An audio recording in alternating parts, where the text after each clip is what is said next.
Hello नमस्ते।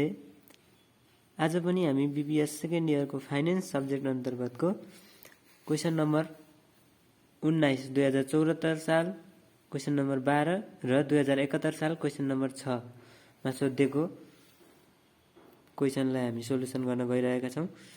Question यसरी अगाडि बढ्दछ। The following data apply to Jyoti company. Jyoti कम्पनीको डाटाहरू चाहिँ यहाँ तल दिएको छ। क्यास एन्ड मार्केटेबल सेक्युरिटिज भनेर 1 लाख दिएको छ। फिक्स एसेट्स भनेर 2,83,050 रुपिस दिएको छ।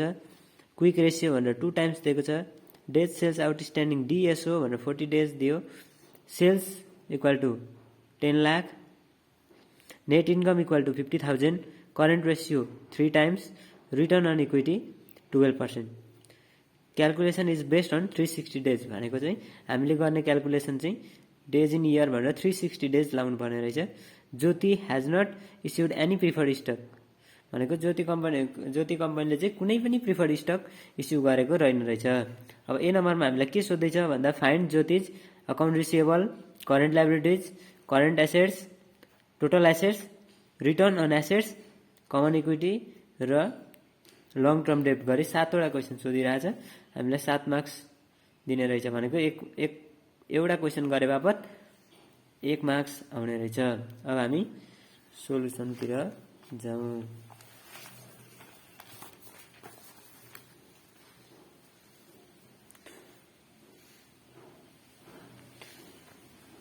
सुरुमा हामीलाई भनेको छ डेज सेल्स अकाउन्ट रिसिएबल निकाल्नु भनेको छ।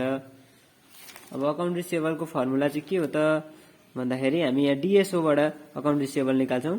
डिएसओ डेज सेल्स आउटस्ट्यान्डिङ भनेको चाहिँ days in year into account receivable divide by sales. अब हाम्रो डिएसओ दिएको छ, हाम्रो डिएसओ दिएको छ 40 डेज। त्यही 40 डेज भनेर यहाँ राख्यो। अनि अकाउन्ट रिसिएबल हामीले निकाल्नु पर्ने छ days in year 360 days assume गर्नु भनेर क्वेसनले नि भनेको छ। अनि सेल्सको भ्यालु हाम्रो 10 लाख रहेको छ।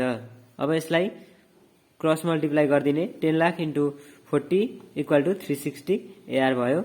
अब 40 into 10 lakh divide by multiply 360 AR भएको एआर सँग टाँसिएको 360 लाई चाहिँ डिभाइडमा ल्याइदिने। अनि एआर भनेको हाम्रो कति आयो त भन्दा 1,11,111.11 हाम्रो अकाउन्ट रिसिएबल आयो। अब 2 नम्बरमा के सोधेको छ भन्दा 2 नम्बर हामीलाई करेन्ट लायबिलिटिज सोध्यो। अब करेन्ट लायबिलिटिज कसरी निकाल्ने त भन्दाखेरि करेन्ट लायबिलिटिज निकाल्नका लागि क्विक रेसियो चाहिन्छ। क्विक रेसियो चाहिँ किन हामीले करेन्ट लायबिलिटिजमा क्विक रेसियो नै युज गर्यौं भन्दाखेरि हामीलाई यहाँनेर करेन्ट रेसियो राख्न सक्थ्यौं, तर हामीलाई के दिएको छैन भन्दा यहाँनेर इन्भेन्ट्रीको अमाउन्ट दिएको छैन। त्यही भएर हामी पहिला क्विक रेसियोबाट चाहिँ करेन्ट लायबिलिटिज निकाल्छौं। अब क्विक रेसियोको फर्मुला के हो त भन्दाखेरि quick assets divide by current liabilities. अब क्विक रेसियो भनेर हामीलाई 2 टाइम्स दिएको छ। अब क्विक एसेट्समा चाहिँ के पर्छन् त भन्दा क्यास एन्ड मार्केटेबल सेक्युरिटिज पर्यो। अनि अहिले हामीले भर्खरै निकालेको अकाउन्ट रिसिएबल, यो दुईटा जोड्दाखेरि हाम्रो क्विक एसेट्स हुने भयो। अनि करेन्ट लायबिलिटिज हामीले निकाल्नु पर्ने छ। क्विक रेसियो पनि दिएकै छ। अब भ्यालु राख्दाखेरि क्विक रेसियोको ठाउँमा 2 अनि इक्वल टु क्विक एसेट्स भनेको चाहिँ के भन्दा cash and marketable securities plus account receivable. Cash and marketable सेक्युरिटिजको value 1 lakh plus account receivable 1,11,111.11 दुईटा जोड दिँदाखेरि कति भयो त भन्दाखेरि 2,11,111.11 भयो। अब करेन्ट लायबिलिटिज इक्वल टु चाहिँ 2,11,111.11 डिभाइड बाइ 2 गरेर हाम्रो करेन्ट लायबिलिटिज कति आयो त भन्दा 1,05,555.55 आयो। अब हाम्रो 3 नम्बर क्वेसनले के सोध्यो भन्दाखेरि करेन्ट एसेट्स भनेर सोध्यो। करेन्ट एसेट्स निकाल्नको लागि अब हामीलाई क्वेसनमा दिएको छ करेन्ट रेसियो दिएको छ 3 टाइम्स। अब त्यही करेन्ट रेसियोबाट हामीले करेन्ट एसेट्स निकाल्छौं। Current ratio equal to current assets divide by current liabilities. अब करेन्ट रेसियो दिएकै छ 3 times equal to current assets हामीले निकाल्नु पर्ने छ। करेन्ट लायबिलिटिज भर्खरै हामीले मास्तिर निकालेको छौं 1,05,555.56। यही भ्यालु यहाँ राख्दिने। अनि क्रस मल्टिप्लाई गरिदिने, therefore current assets equal to rupees 3,16,666.67 चाहिँ हाम्रो करेन्ट एसेट्सको भ्यालु आयो। अब हामीलाई 4 नम्बरमा के सोध्यो भन्दा टोटल एसेट्स निकाल्नु पर्ने भयो। टोटल एसेट्स निकाल्नको लागि हामीलाई के थाहा छ भन्दाखेरि करेन्ट एसेट्स र फिक्स एसेट्स जोड्दाखेरि हाम्रो टोटल एसेट्स आउँछ। अब करेन्ट एसेट्स हामीले भर्खरै निकालेको थियौं 3,16,666.67 करेन्ट एसेट्स भयो। त्यही करेन्ट एसेट्स यहाँ राखेको छ 3,16,666.67 करेन्ट एसेट्सको भ्यालु राख्यो। अब फिक्स एसेट्स कति छ त भन्दाखेरि हामीलाई यहाँ क्वेशनमा दिएको छ fix assets equal to 2,83,050 rupees दिएको छ।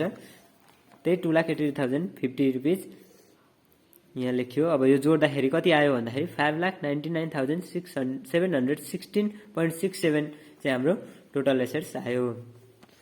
अब हामीलाई फेरि अर्को के सोधेको छ भन्दाखेरि रिटर्न अन एसेट्स आरओए सोधेको छ। अब आरओए रिटर्न अन एसेट्स को फर्मुला के हो भन्दा net income divide by total assets into 100। यो आरओए जहिले पनि हाम्रो पर्सेन्टमा हुन्छ, त्यसकारणले इन्टु 100 गरेको हो। अब नेट इन्कम यहाँ क्वेशनमा कति दिएको छ भन्दाखेरि 50,000 चाहिँ नेट इन्कम छ हाम्रो, डिभाइड बाइ टोटल एसेट्स भनेको टोटल एसेट्स कति छ त भन्दा भर्खरै निकालेको 5,99,716.67 टोटल एसेट्सको ठाउँमा राख्यो इन्टु 100 सूत्र अनुसार आएको हो। यति गर्दा हाम्रो 8.33% चाहिँ रिटर्न अन एसेट्स आयो। अब फेरि अर्को क्वेशनमा सोधेको छ कि कमन इक्विटी निकाल भनेर भन्दैछ। कमन इक्विटी निकाल्नु पर्यो, त्यसको लागि हामीलाई यहाँ के दिएको छ भन्दाखेरि return on equity. Return on इक्विटीबाट चाहिँ हामीले कमन इक्विटी निकाल्न सक्छौं। कमन इक्विटीको फर्मुला भनेको रिटर्न अन इक्विटी पहिला युज गर्ने। रिटर्न अन इक्विटी युज गर्दाखेरि net income divide by common equity or total equity. यहाँ हाम्रो क्वेशनमा के भनेको छ भने Jyoti has not issued any preferred stock. Preferred stock issue नगरिसकेपछि हाम्रो टोटल इक्विटी नै हाम्रो कमन इक्विटी हुने भयो। भनेको टोटल इक्विटी भनेको हाम्रो common equity plus preferred stock plus retain अर्निङहरु हो। अब अरु केही इन्फर्मेसन छैन अनि प्रिफर्ड स्टक पनि नदिएको केसमा हाम्रो कमन इक्विटी टोटल इक्विटी नै कमन इक्विटी भयो। त्यसकारणले कमन इक्विटी भनेर मुन्तिर लेख्यो। अब 0.12 भनेको आरओई 12% दिएको छ, त्यसलाई डिभाइड बाइ 100 गरेर 0.12 लेख्यो। अब नेट इन्कम भनेको हाम्रो 50,000 दिएको छ, त्यही 50,000 भयो डिभाइड बाइ कमन इक्विटी। अब कमन इक्विटी यति गर्दा कति आयो त भन्दाखेरि क्लस मल्टिप्लाई भएर 50,000 डिभाइड बाइ 0.12 हुन गयो अनि कमन इक्विटी हाम्रो लास्टमा 4,16,666.67 भनेर कमन इक्विटी आयो। अब त्यस पछाडि हामीलाई सोधेको छ लङ टर्म डेब्ट। लङ टर्म डेब्ट सोधेको छ। अब लङ टर्म डेब्टको लागि चाहिँ हामीले टोटल एसेट्स त अलिकति ट्रिक लाउनु पर्छ। यो चाहिँ लङ टर्म डेब्ट कसरी निकालिन्छ त भन्दाखेरि हाम्रो total assets equal to total liabilities and shareholders equity हो है। Total assets equal to total liabilities and shareholders equity हो। अब त्यही टोटल एसेट्सलाई राख्दिने, total assets minus current liabilities पनि निकालेको छ हामीले अघि नै। करेन्ट लायबिलिटीज निकालेको छ। करेन्ट लायबिलिटीज कति निकालेको छ भन्दाखेरि 1,05,555.55 निकालेको छ अनि माइनस फेरि कमन इक्विटी। कमन इक्विटी हाम्रो भर्खरै निक्लेको 4,16,666.67 गर्दाखेरि हाम्रो लङ टर्म डेब्टको भ्यालु आउँछ 5,99,716.67 माइनस 1,05,555.55 माइनस 4,16,666.67 यति गर्दाखेरि हाम्रो लङ टर्म डेब्टको भ्यालु आउँछ 77,494.45। यसरी लङ टर्म डेब्ट निकाल्ने। लङ टर्म डेब्ट निकाल्नको लागि चाहिँ अरु इन्फर्मेसन नदिएको बेला टोटल एसेट्स भनेकै हाम्रो टोटल लायबिलिटीज एन्ड इक्विटी हुन्छ अनि टोटल एसेट्स माइनस करेन्ट लायबिलिटीजलाई घटाइदिने अनि भएको कमन इक्विटी अथवा यहाँनिर अब आज यहाँ चाहिँ कमन इक्विटी मात्र छ। अन्य अवस्थामा चाहिँ टोटल इक्विटी हुन्छ, shareholders equity plus retained earning यस्तो आइटमहरु हुन्छ। त्यसकारणले गर्दाखेरि टोटल एसेट्सबाट अरु घटाइदिँदाखेरि लङ टर्म डेब्ट आउँछ। तपाईहरुलाई हाम्रो भिडियो कस्तो लाग्यो? मन पर्यो भने लाइक, कमेन्ट सब्स्क्राइब अनि सेयर पनि गरिदिनु होला। धन्यवाद।